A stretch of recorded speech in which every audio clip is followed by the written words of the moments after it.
A'udzubillahi minasyaitonirrajim. Kau berlindung kepada Allah dari godaan syaitan yang terkutuk. Bismillahirrahmanirrahim. Dengan nama Allah yang Maha Pengasih lagi Maha Penyayang. Surah As-Saffat, surah ke-37 ayat 127 sampai 153. Oh, banyak sekali ya. Kenapa pendek-pendek hari ini ayat ini? Allah Subhanahu wa taala berfirman, "Fakazzabuhu fa innahum lamuhdharun." Kemudian mereka mendustakannya. Jadi orang ini melanjutkan ayat yang sebelumnya, yaitu Nabi Ilyas. Jadi kaumnya ini mendustakan Nabi Ilyas. Fa innahu, maka sungguhnya mereka lamuhdharun, pasti akan dihadirkan. Maksudnya dihadirkan itu akan dimasukkan ke dalam neraka, maksudnya dihadirkan ke dalam neraka. Jadi ayat ini melanjutkan ayat sebelumnya tentang kisah Nabi Ilyas yang kaumnya ini menyembah patung, namanya Ba'i, ya, nama patungnya tuh, ya. Lalu Nabi Ilyas berdakwah kepada kaumnya ini, menyeru agar menyembah Allah, ya, agar menjauhi menyembah Ba'i itu, ya, Ba'i, ya, namanya jelek banget ya, Ba'la atau Ba'i. Yaitu semacam patung, ya, patung wanita. Nah, namanya berhala wanita. Ba'i namanya, Ba'i. Nah, itu Ba'la. Nah, tapi mereka tidak bergeming, bahkan mendustakan Nabi Yunus alaihissalam. Nabi Ilyas, maaf, Nabi Ilyas alaihissalam. Makanya Allah katakan dalam ayat ini, fa innahum lamuhdharun. Sungguh mereka akan dihadirkan, diseret, dimasukkan ke dalam neraka jahanam, ya, illa kecuali ibadallah mukhlasin, kecuali hamba-hamba Allah yang mukhlasin, ikhlas, orang-orang yang bersih dari dosa, mukhlasin. Ada dalam Al-Quran itu ada mukhlisin, ada mukhlasin, ya.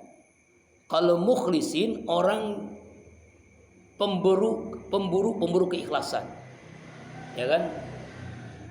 Misalnya kita nih ingin menjadi hamba Allah yang ikhlas, nah, gitu tuh mukhlisin. Kalau mukhlasin orang yang diikhlaskan oleh Allah, karena dia tuh ikhlas maka Allah ikhlaskan dia. Nah, itu mukhlasin.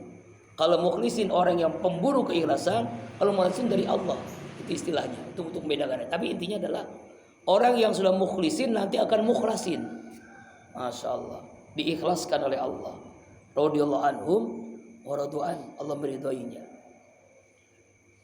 Khalasa yakhlasu, ikhlas, murni, bersih, tidak bercampur dengan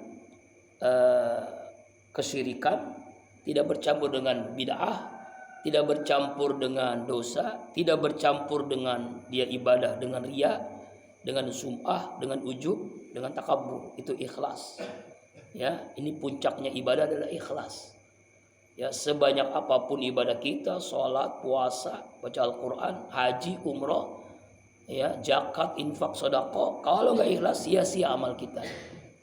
Qulun nas hal ka'ilal alimun, semua manusia rugi kecuali yang ngaji. Nah, ini kita nggak rugi nih. Wa qul alimin hal ka'ilal amilun, semua yang ngaji rugi kecuali yang mengamalkan ilmunya. Wa qul amilin hal ka'ilal mukhlisin, ya, orang-orang yang mengamalkan ilmu juga masih rugi kecuali hamba Allah yang ikhlas. Ilmu, amal, ikhlas. Nah, itu tuh. Ilmu dulu, ngaji dulu, beramal, lalu ikhlas. Nah, ya, bagaimana supaya kita ikhlas? Waktu Hakim kemarin di BSC itu sederhana, lakukan, lupakan. Nah, itu ikhlas. Itu aja dua. Lakukan, lupakan. Lakukan perintah Allah, lupakan. Nah, supaya lupakan, supaya jangan diingat-ingat, jangan diungkit-ungkit. Jadi kita melakukan perbuatan baru lagi. Perbuatan baru lagi, lupakan, lakukan, lupakan, lakukan, lupakan, lakukan, lupakan. Nah, itu ikhlas. Ikhlas itu begitu. Kita lakukan perintah Allah, sholat, puasa, baca Quran, zikir, haji, umroh, zakat, lupakan aja, ya, ya, udah lakukan, lupakan, supaya kita mengerjakan baru lagi. Kalau ingat apalagi dongkit, nah itu nggak ikhlas tuh. Ciri orang nggak ikhlas tuh mengingat pekerjaan baiknya, ya.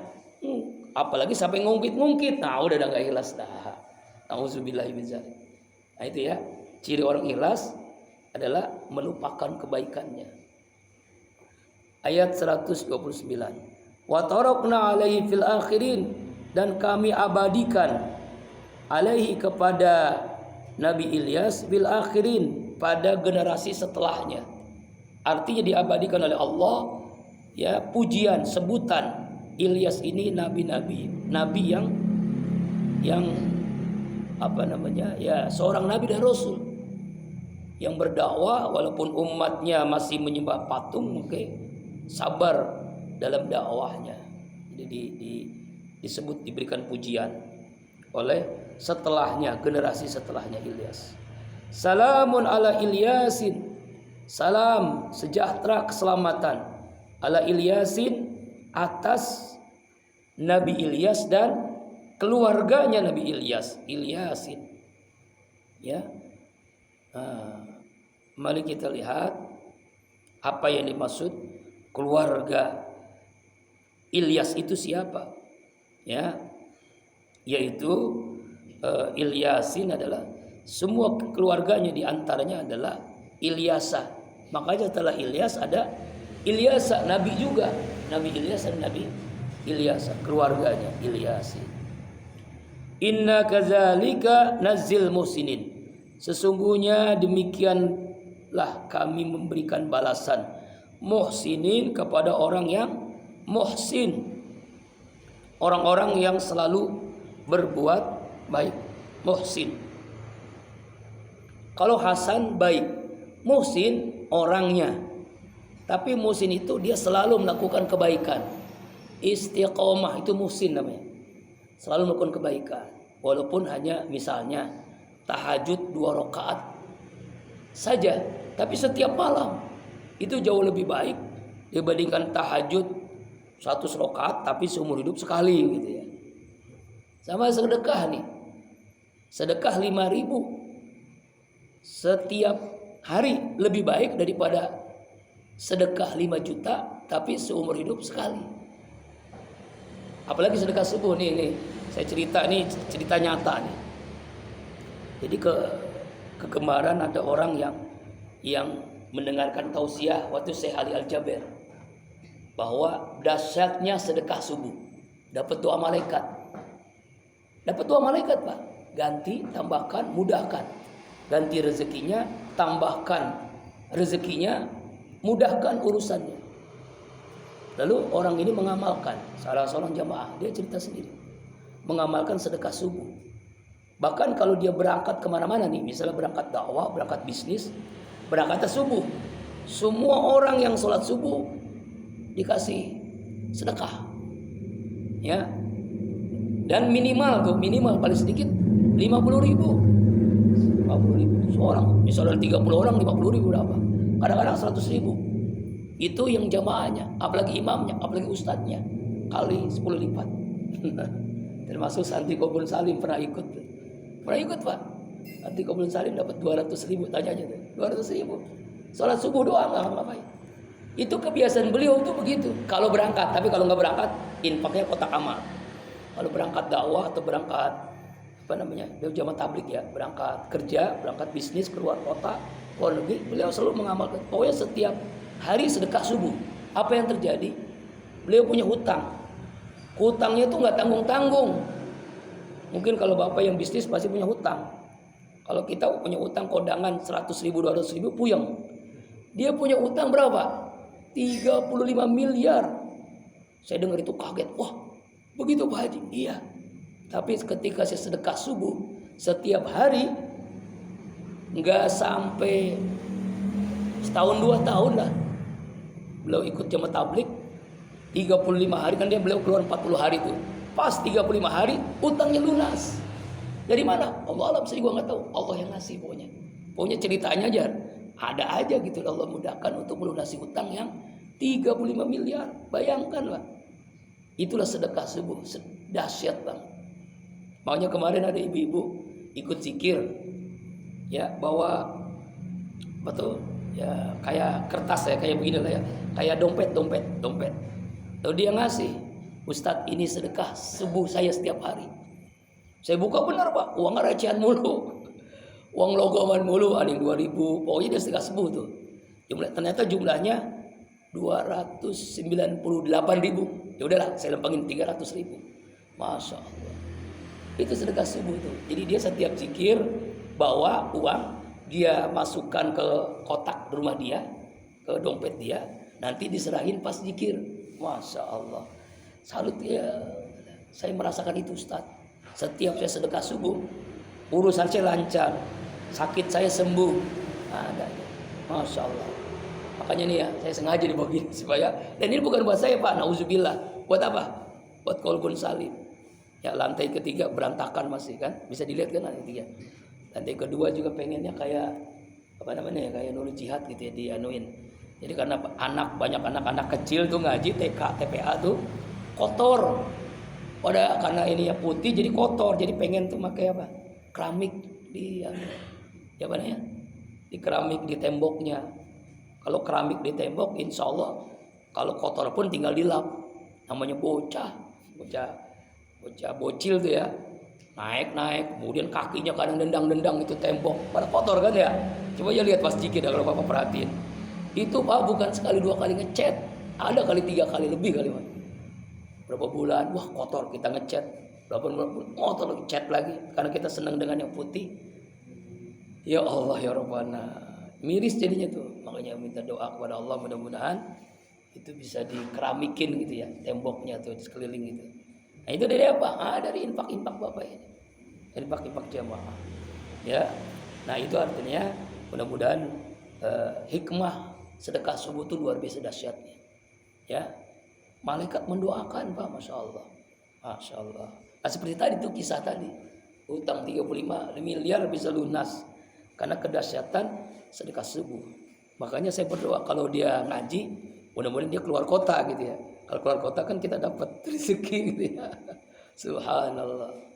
Bayangkan ya, kalau di sini jumlahnya berapa orang nih? Ada 40 orang hari ini ya.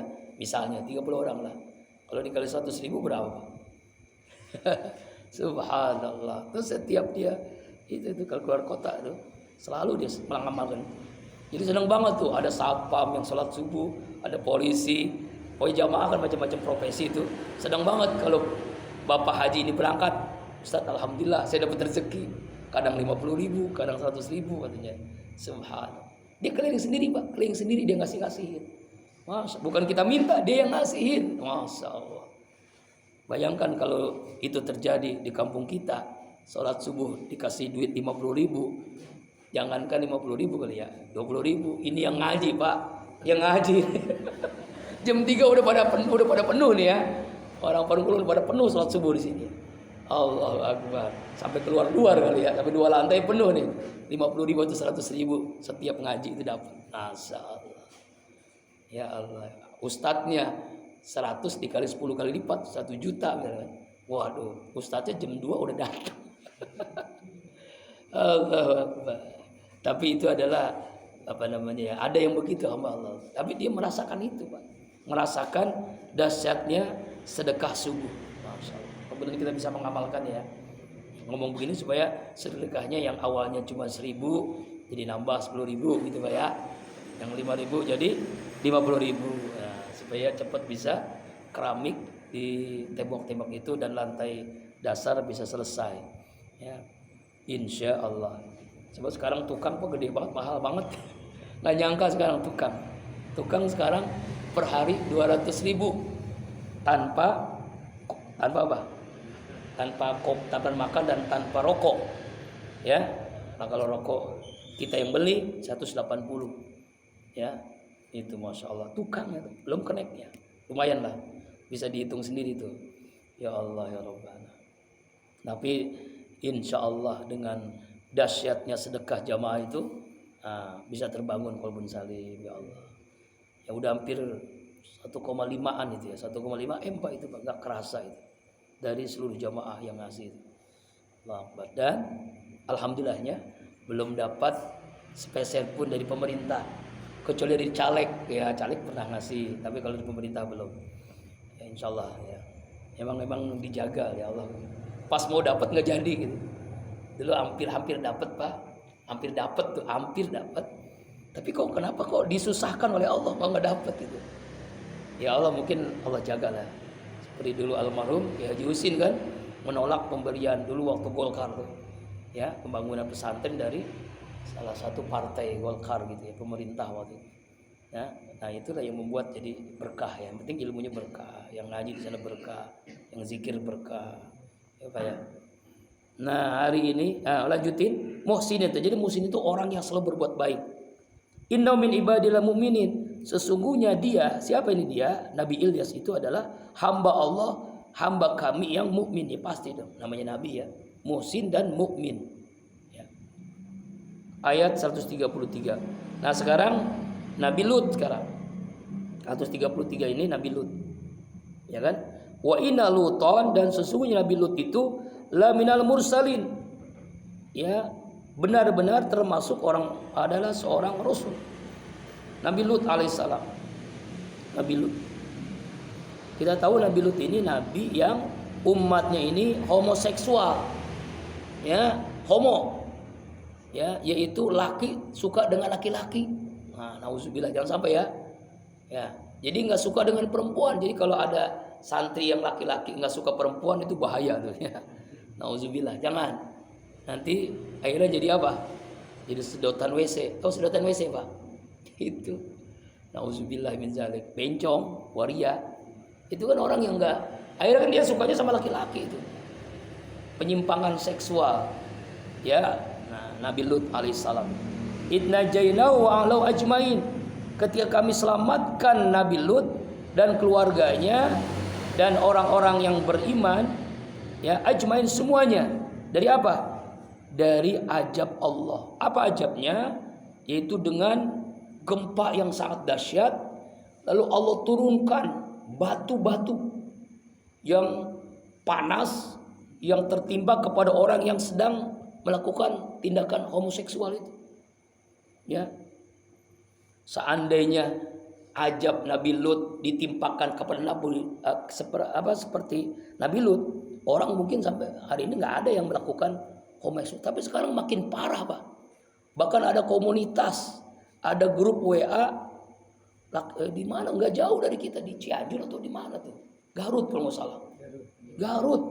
Makanya jangan, ya itulah kenapa Garut ada gempa. Mungkin di antaranya ada komunitas homo begitu Pak. Ya Allah. Jadi ada, nauzubillah, dulu pernah ada digerebek ya oleh polisi itu, laki-laki sama laki-laki sedang pesta seks. Itu banyak Pak lagi begituan. Nauzubillah, nauzubillah. Ya Allah ya Rabbana. Ini kan sama aja kembali ke zaman Nabi Lut dulu. Ya kan? Nah, Allah selamatkan Nabi Lut dari gempa, dari musibah yang luar biasa dahsyatnya. Ya, illa azuzan fil ghabirin. Kecuali perempuan ajuz ini perempuan tua. Siapa dia? Istri Nabi Lut. Fil ghabirin, yang bersama-sama orang yang dihancurkan oleh Allah. Fil ghabir, yang tinggal diajab oleh Allah. Siapa dia? Kenapa istrinya Nabi Lut itu Allah timpakan ajab? Pertama, ya walaupun dia istrinya sendiri. Jadi jangan sampai nauzubillah ya. Jadi kalau ada misalnya seorang ustadz menceraikan istrinya, ya kan ya, seorang ustadz istrinya kafir, ya jangan heran, ada nabi bahkan kan, nabi bukan orang dekat dengan Allah, istrinya sendiri yang Allah ajab, itu Nabi Lut alaihissalam. Apa dosanya? Pertama, dia meridoi apa yang dilakukan oleh orang kaumnya itu. Jadi dia ridho, dia sengaja gitu. Bahkan memberitahukan bahwa ketika ada tamu, padahal tamu itu adalah siapa? Para malaikat yang menjadi mali rupa, menjadi manusia yang ganteng-ganteng, diberitahukan kepada kaum Nabi Lut. Tuh, pengen kamu, ada orang-orang di rumah saya tuh ganteng-ganteng, tampan-tampan. Silakan tuh lihat, silakan kamu. Nah, tuh diberitahukan nama istri Nabi Lut alaihissalam. Masya Allah. Itulah makanya Allah hancurkan ya siapa? Azuzan fil ghabirin, ya, dengan ajab yang sangat pedih. Coba baca lihat di Google bagaimana sampai hari ini kan ya jadi patung tuh Pak. Kalau ada kan kita kalau patung maling kundang gitu ya. Ini patung kaum Nabi Lut yang sedang begituan laki-laki dengan laki-laki itu.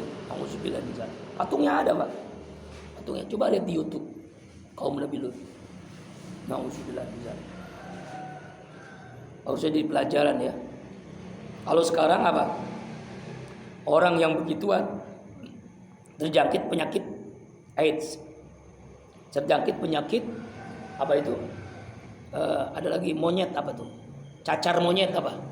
Itu gara-gara begituan, Pak. Cacar monyet. Auzubillahi min dzalik. Auzubillahi min dzalik. AIDS itu penyakit obat apa enggak ada obatnya sampai sekarang. Summa damanal akhirin. Kemudian kami hancurkan sehancur-hancurnya al-akhirin, orang-orang yang setelahnya, artinya selain Nabi Lut dan umatnya Nabi Lut yang taat kepada Allah. Wa innakum, sesungguhnya kalian, hai orang-orang Quraisy penduduk Mekah, la tamurruna alaihim, pasti kalian akan melalui dan menyaksikan puing-puing rumah mereka, musbihin, pada waktu pagi. Jadi Allah ceritakan ayat ini kepada umat Rasulullah SAW, yaitu kaum Quraisy.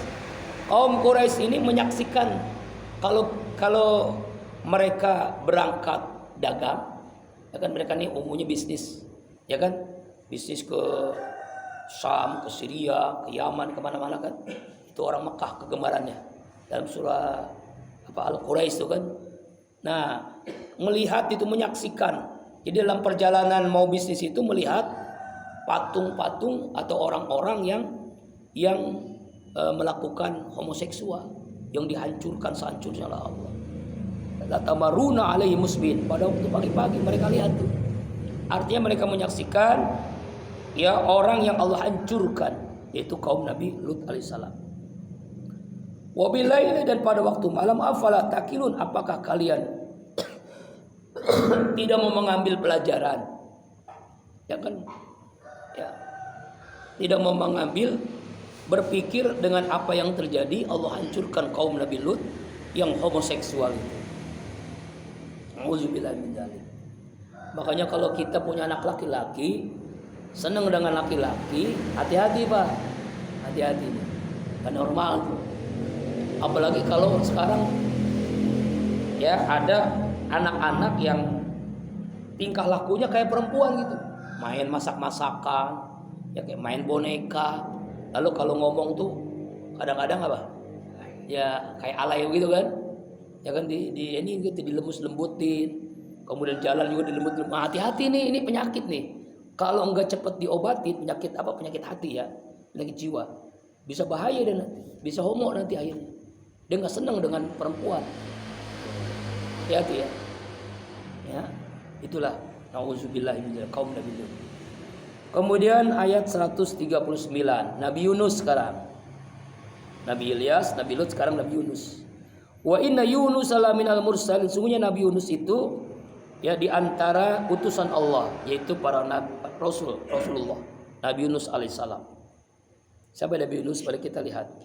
Iz abaqal ilal fulki mashhun, ketika dia lari ke kapal al-mashhun yang dipenuhi muatan dan penumpang.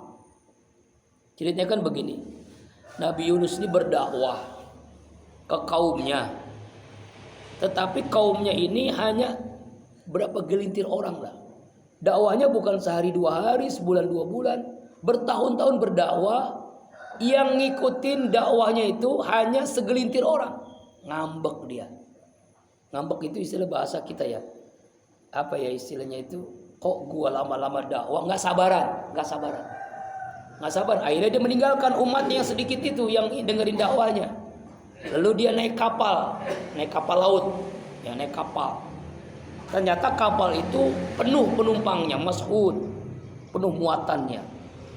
Ya kan, syarat dengan penumpang. Kelebihan apa? Kelebihan penumpang. Fasahama pakan minal mudhadi. Lalu dia ikut diundi, ya, agar apa? Diundi supaya salah seorang penumpang itu kalau tidak diundi, kalau nggak diceburin, itu kelelep tuh. Artinya kapalnya itu akan tenggelam. Tenggelam. Kenapa? Karena saking banyaknya penumpang. Makanya diundi. Karena nggak ada yang mau kan? Nggak ada yang mau, nggak mau keluar dari kapal. Diundi itu. Padahal udah di tengah laut. Diundi berkali-kali, namanya Yunus terus. Yunus. Sekali lagi, kocok lagi, Yunus. Sekali lagi diocak lagi, Yunus. Makanya Yunuslah yang harus diceburkan ke laut. Di tengah laut, Pak. Nah, bayangin di tengah laut sendirian. Tengah laut. Ya kan? Berkali-kali. Fasahama fakan mal mudhadin. Nah, akhirnya Nabi Yunus pun mudhadin, dilemparkan ke laut. Ya. Dalam sebuah riwayat diceritakan Nabi Yunus ini nggak mau dilemparkan. Ini ada di dalam tafsir Ibnu Katsir. Dia langsung cebur sendiri. Mau dilemparin, udah nggak usah. Saya nyebur sendiri istilahnya. Saya nyebur sendiri ke laut. Gitu. Jadi menceburkan dirinya langsung ke laut dengan cara dia melepaskan bajunya. Karena kan namanya orang Arab kan baju gamis tuh. Kalau pakai baju kan tenggelam kan, maka dia lemparkan hanya celana lah istilahnya, supaya bisa ngambang di laut, bisa berenang. Ya, walaupun mereka ini orang-orang itu namanya yang beriman ini mencegahnya, jangan, engkau kan Nabi, kenapa engkau enggak? Nama saya kan selalu diundi, nama saya terus. Maka dia menceburkan dirinya, ya kan? Nah, apa yang terjadi ketika dilemparkan itu ada faltaqamahul hutu wa huwa mulim. Maka ditelanlah Nabi Yunus. Enggak lama setelah apa? Setelah dia kecebur ke laut, seekor hutut ini ada sekitar ikan yang sangat besar. Mungkin kalau kita ikan paus lah kira-kira begitu. Pokoknya ikan ikan yang sangat besar. Ya kan? Wa mulim, dan dia tercela. Artinya mulim ini Nabi Yunus kenapa sampai diceburkan ke laut, diundi namanya dia, lalu dimakan ikan karena dia melakukan tindakan tercela. Sebenarnya sih kalau menurut orang awam kita nih, ya nggak apa-apalah. Orang berdakwah umatnya dikit kan nggak apa-apa kan.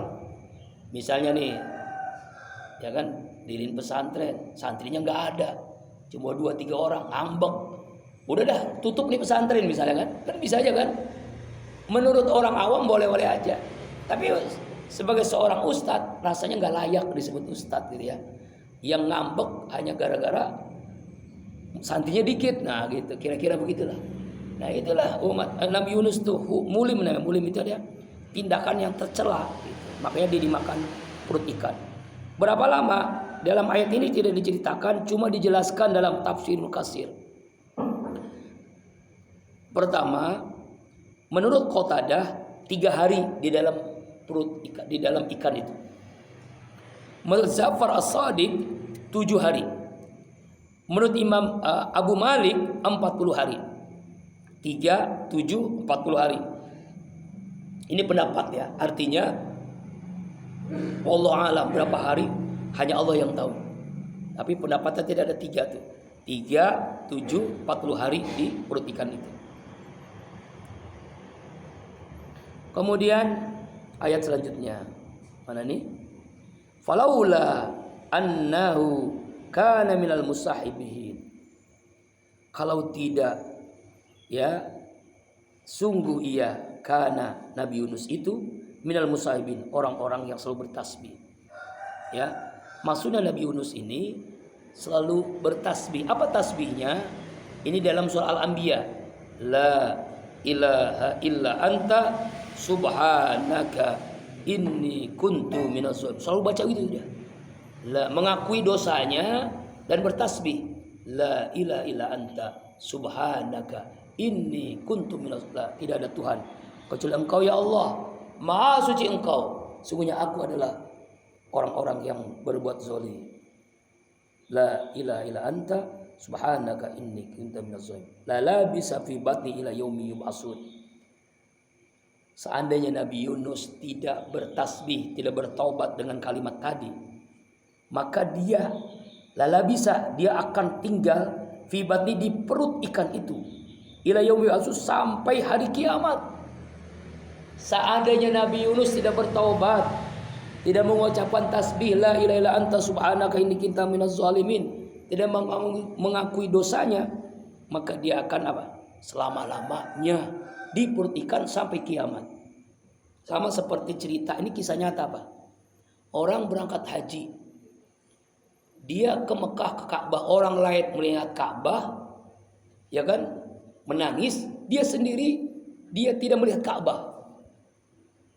Lalu dia tanya, ya Ustadz, pembimbingnya, saya kok ke sini kok nggak lihat apa-apa?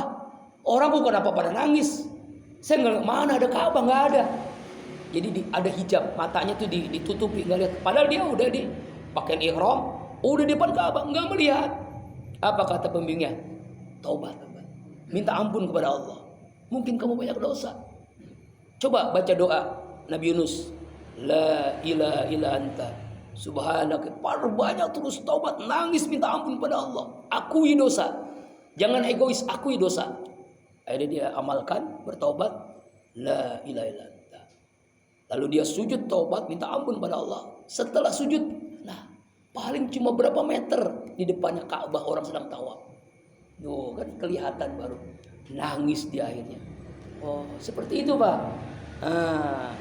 Itulah pentingnya kenapa kita kalau mau haji, mau umroh itu ya taubat, minta ampun, minta ridho orang tua, minta ridho suami istri, pakai walimatus safar kan.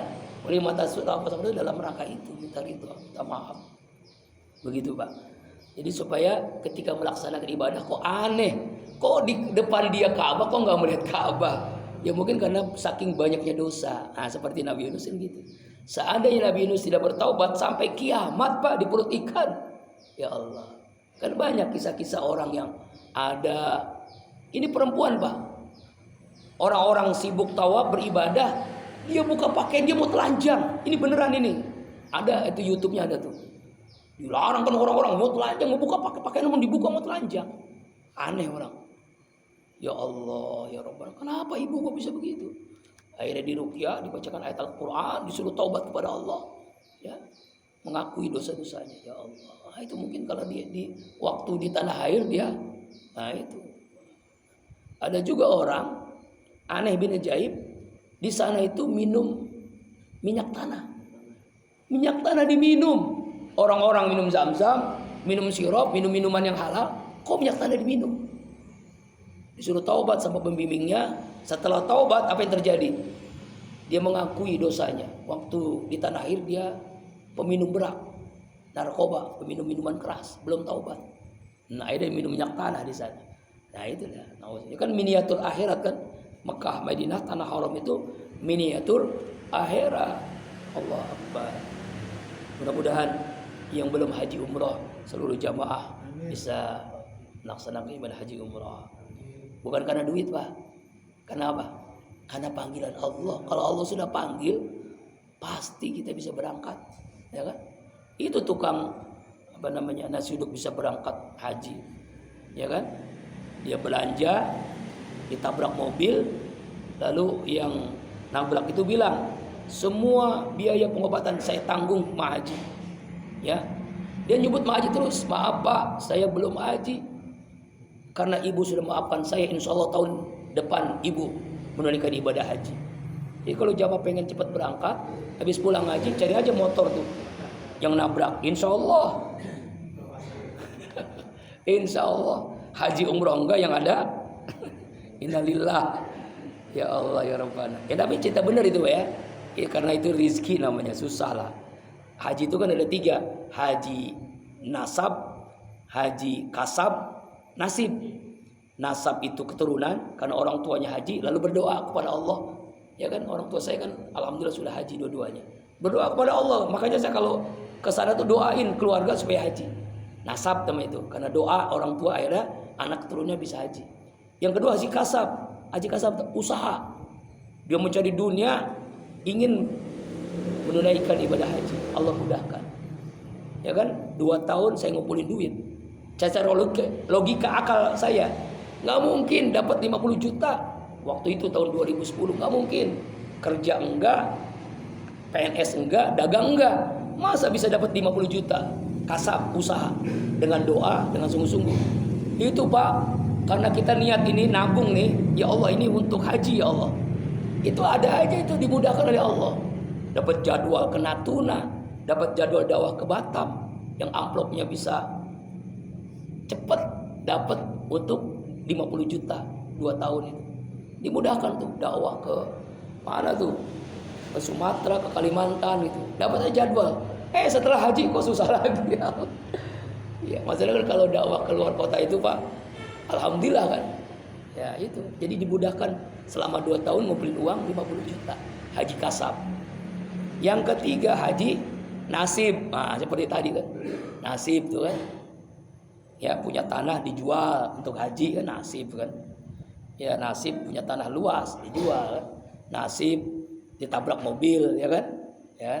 Nasib jadi kosasi, ongkos dikasih ketemu orang kaya ya, apa namanya, supir taksi itu punya tukur taksi, apa namanya, dia bawa orang, ada tas uangnya ratusan juta, dikembaliin tasnya. Tapi setiap dia kalau dia itu pakai peci putih begini nih, dikembaliin orangnya ke yang punya itu, sepeser pun dia nggak ambil. Terima kasih Pak Haji, Bapak mengambilkan jujur ini uang ratusan juta, bahkan ada bukan hanya uangnya, di situ ada dokumen-dokumen. Ya Allah, ini yang mahal nih dokumen-dokumen, bisa miliaran daripada uang itu. Maaf Pak, saya belum haji. Kenapa Bapak pakai peci? Karena saya emang niat saya pengen ya haji. Tuh akhirnya apa? Ya insya Allah tahun ini Bapak haji. Tuh karena apa? Saking senangnya itu tasnya dikembalikan. Supir taksi haji karena itu nasib namanya kan ya. Makanya ya kan hikmahnya pakai peci haji dan dia jujur. Nah itu nasib haji. Itu macam-macam lah. Nah, haji itu karunia Allah, panggilan Allah. Ini kisah Nabi Yunus. Panabasnau bil arai wa huwa muqsakim. Masih belum ya, belum suruhkan. Lalu kami lemparkan dia dari perut ikan di atas tanah yang tandus wa muqim, dan dia dalam keadaan sakit. Nah, artinya Nabi Yunus setelah bertobat, ikan itu membawanya ke daratan, melemparkan, dimuntahin, istilah dimuntahin dari ikan di tanah yang tandus, dan dia dalam keadaan sakit. Namanya di perut ikan nggak ada makanan, nggak ada minuman kan, sakit ya kan, sakim. Wa ambasna alaihi sajaratan min yaqnin. Lalu kami tumbuhkan di atas tanah itu sebatang pohon berlindung ya, min yaqnin, dari sejenis labu. Padahal tandus tuh, dilemparkan ke pantai, tumbuh pohonan, dari pohon itu tumbuh ada buah semacam labu lah. Wa arsalnahu ila mi'ati alfin aw yazidun. Kami utus dia 100.000, bahkan lebih dari itu. Ya, malaikat yang melindunginya. Masya Allah. Ya kan ya? Masya Allah. Jadi artinya setelah dimuntahkan ikan, Nabi Yunus ada di di daratan, ya kan? Ya. Ada umat-umat yang lain. Artinya setelah Nabi Yunus itu sehat, ada 100.000. Jadi umat itu banyak akhirnya. Karena dia bertobat, akhirnya apa yang terjadi? Banyak yang mengikutinya. Karena dia nggak mau ngambek lagi dalam dakwah, ya kan? Sampai 100.000 orang, bahkan lebih dari itu. Artinya umat itu jadi banyak, umatnya banyak.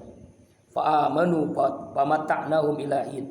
Lalu mereka semua beriman kepada Nabi Yunus, beriman kepada Allah. Kami berikan kesenangan, kenikmatan sampai waktu tertentu. Artinya akhirnya dia berdakwah kembali, dia bertobat kepada Allah, berdakwah, umatnya banyak, bukan sedikit lagi. Gitu ya. Fastaqim ala rabbikal banatu walahumul banun. Tanyakan kepada mereka orang-orang kafir, apakah bagi Tuhanmu anak perempuan dan bagi mereka anak laki-laki? Tanyakan tuh. Jadi orang ada Pak, orang-orang jahiliyah itu punya anak laki-laki, punya anak perempuan, diapain? Dikubur hidup-hidup. Ya kan? Dengan membunuh anak-anak perempuan. Padahal ya mereka mengatakan dalam riwayat lain anak perempuan itu apa? Anaknya Tuhan gitu ya. Para malaikat. Jadi mereka itu nggak mau tuh. Makanya setiap zaman jahiliyah kalau seorang perempuan lahir, anaknya perempuan langsung dikubur hidup-hidup. Kalau Fir'aun anak laki-laki dibunuh. Kalau zaman jahiliyah termasuk Umar bin Khattab belum masuk Islam, istri melahirkan langsung dikubur hidup-hidup. Kalau Israel lebih kejam lagi. Anak laki, perempuan semuanya dibunuh. Bahkan ibu-ibu hamil dibunuh. Dibom. Dikumpulkan di sekolahan, dibunuh. Allah Akbar. Maka kita selalu kunut nazilah. Kalau di Az-Zikr kunut nazilah yang saya baca itu bukan sholat subuh. 5 waktu. Zuhur, asar, maghrib, isya, subuh. Selalu kunut nazilah. Karena memang luar biasa kezaliman Israel ini sudah jual. Udah iblis lah. Israel itu iblis dah. Bukan setan lagi, udah iblis. Ya Allah. Udah 35.000 lebih yang wafat kan. Yang syahid. Auzubillahi min dzalik. Am khalaqnal malaika inasa wa hum syahidun. Ataukah kami telah menciptakan malaikat sebagai perempuan dan mereka menyaksikan. Allah tantang tuh. Jadi ada orang yang mengatakan tuh bahwa Allah tuh punya anak. Kalau orang Kristen anak laki-laki yaitu Yesus. Kalau orang Yahudi anak perempuan. Ya, anak perempuan itu siapa? Malaikat Allah. Begitu. Auzubillahi min dzalik. Kamu menyaksikan enggak sih Allah punya anak perempuan? Nauzubillah. Ala ingatlah. Innahum min ifkihim la yaqulun. Sesungguhnya mereka itu adalah melakukan kebohongan-kebohongan. Mereka mengatakan Allah punya anak perempuan. Malaikat itulah anak perempuannya Allah. Begitu. Nauzubillah. Itulah ifkihim, kebohongan-kebohongan mereka, memfitnah Allah. Wadallahu wa innahum lakazibun. Beranak Allah, sungguh mereka adalah orang-orang yang pendusta, pembohong. Ya, kebohongan Allah itu punya anak. Qul huwallahu ahad, Allahus samad, lam yalid wa lam yulad. Tidak beranak, tidak beranak. Enggak mungkin Allah itu punya anak. Baik anak laki-laki ataupun enggak ada bagi Allah. Nauzubillah. Astafal banati alal banin. Dialah Allah yang punya telah memilih anak-anak perempuan atas anak laki-laki. Artinya adalah Allah mengutamakan anak laki-laki dengan mengutamakan anak perempuan. Artinya adalah bukan karena anak Allah, bukan. Karena anak perempuan itu memiliki keistimewaan, yaitu dia nanti melahirkan, punya rahim. Makanya ada surat An-Nisa. Wallahu a'lam bishawab. Mudah-mudahan walaupun penjelasan ringkas, apa yang kita baca hari ini kita dapat mengambil ibrah. Allahumma arhamna bil Quran. Ya Allah rahmati kami dengan Al-Quran.